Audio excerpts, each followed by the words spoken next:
sentido?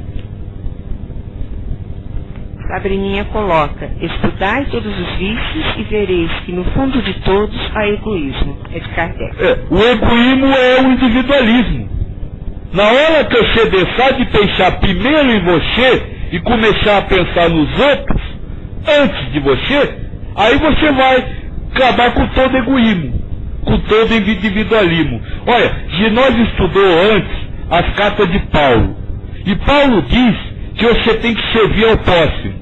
E naquela época eu te falei para as pessoas assim: servir ao próximo é você dizer amém ao que ele está fazendo e falando. Porque quando você não diz amém, quando você quer mudar o outro, na verdade você está se servindo do próximo. Então a disputa nesse mundo entre dois seres humanos é se você serve ao próximo ou se você se serve do próximo. Em cada relação você precisa estar extremamente preocupado se você está querendo se servir do próximo para ser feliz, ou seja, querendo que ele se mude, que ele faça o que você acha bonito, que você faça o que ele acha certo, ou se você está servindo a ele, amando a ele do jeito que ele é.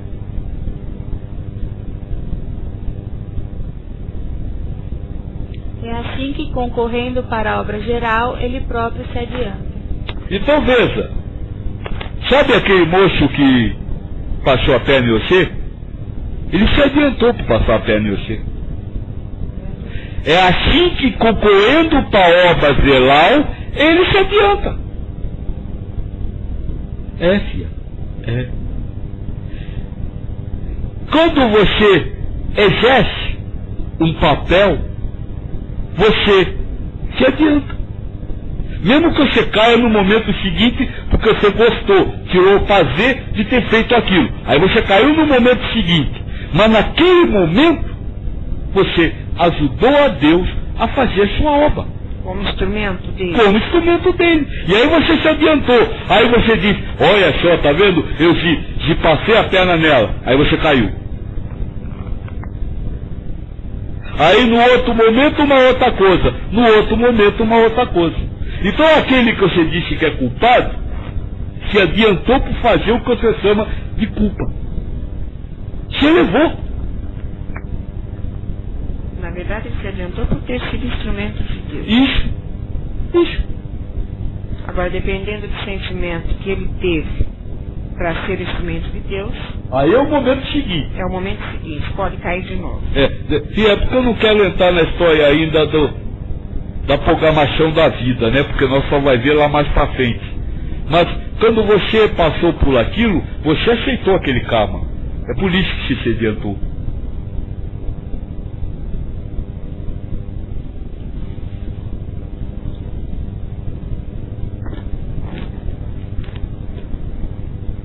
Sabrininha diz: não diga, eu odeio esse lugar, porque lá estão seus maiores credores. De André Luiz. Obrigada, Sabrininha, pensei. Esse lugar deve ser a própria terra, né? A vida carnal. Eu não conheço essa passagem. Pergunta 133. Tem necessidade de encarnação os espíritos que desde o princípio seguiram o caminho do bem? Todos são criados simples e ignorantes e se instruem nas lutas e tribulações da vida corporal. Deus, que é justo, não podia fazer felizes a uns sem fadigas e trabalhos, consequentemente sem mérito.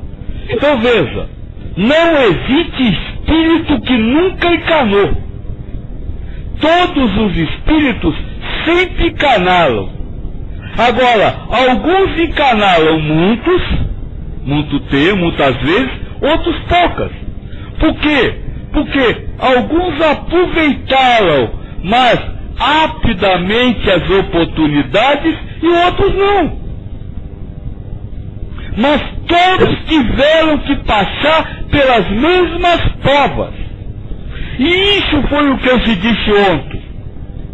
Seria nós viver essa vida pelo lado material, viver essa vida para reunir riquezas é até ignorância, porque um dia você vai ter que sair. Quando você vive essa vida pela história e não pela essência dela, provas, missão, expiação, na verdade você está simplesmente criando uma nova encarnação para você. Você está zelando a necessidade de começar tudo de novo. Porque um dia todos vão ter que viver uma vida aonde eles se entreguem a Deus completamente. Então, tá certo. Hoje eu me libertei, nessa vida eu me libertei de 2 coisas. É certo, se libertou. Mas por que não se libertou de 10? Por que não se libertou de 20? Por que não se libertou de todas? Comodismo. Nós temos que parar com essa história do comodismo. Olha, deixa eu dizer uma coisa àqueles que acreditam na encarnação. E acreditam porque existe, né? A notícia da encarnação é milenar. De há 7.000 anos atrás, os egípcios já acreditavam na encarnação. Os hindus acreditavam na encarnação. Então, a notícia da encarnação é muito velha. Agora, a notícia da encarnação, vamos dizer assim, uma faca que pode cortar de 2 lados. Porque ao mesmo tempo que lhe traz, vamos dizer assim, a confiança no Deus, e lhe traz o esclarecimento para o que você está vivendo hoje, ela também pode zelar o comodismo, de você parar no tempo, de você dizer, eu tenho mais outras chances, eu não vou fazer isso agora. Então, conhecer a encarnação não é glória para nenhum espírito, é prova. Porque, como já foi dito, a quem muito foi dado, muito será cobrado.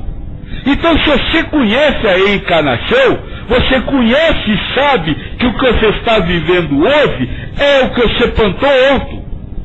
E aí você não pode, por esse conhecimento, fugir disso. Lutar para não excedente na sua vicissitude negativa. Esse é o problema. E aí nós, como hoje foi falado a história das raças, né? Que as raças são karmas. Nós pergunta, por que aconteceu o comunismo na China? Por que aconteceu a bomba atômica no Japão? Talvez se acordava aquele povo que metia a faca na barriga por qualquer 3 miés. Por quê? Eu vou nascer de novo mesmo, não tem problema, me mato. Aí já apareceu um governo que não aceita a religião, no outro lugar cai uma bomba atômica e faz despertar para o outro mundo. E aí as pessoas começam a utilizar, vamos dizer assim, o ensinamento da encarnação com mais propriedade e não zela o comodismo. É isso que nós precisamos compreender nesse sentido, né? Quer pergunta? Temos uma colocação. Não há discrepância, privilégio ou graça na pedagogia divina. Todos os espíritos progridem lenta e incessantemente, sob o mesmo processo evolutivo, em consonância com a sabedoria, justiça e o amor de Deus. Obrigada. Eu só discordo do progresso lento. Você não necessariamente tem um progresso lento. Você caminha o progresso de acordo com a sua decisão de caminhar. Se você quiser caminhar rápido, nada vai lhe impedir. Agora, a maioria mente caminha lento, mas caminha lento por decisão individual, caminha lento de comodismo, caminha lento por não querer entender a vida carnal como existência espiritual e querer viver a vida carnal pelo próprio mundo material. Na verdade, é ceder à tentação, né?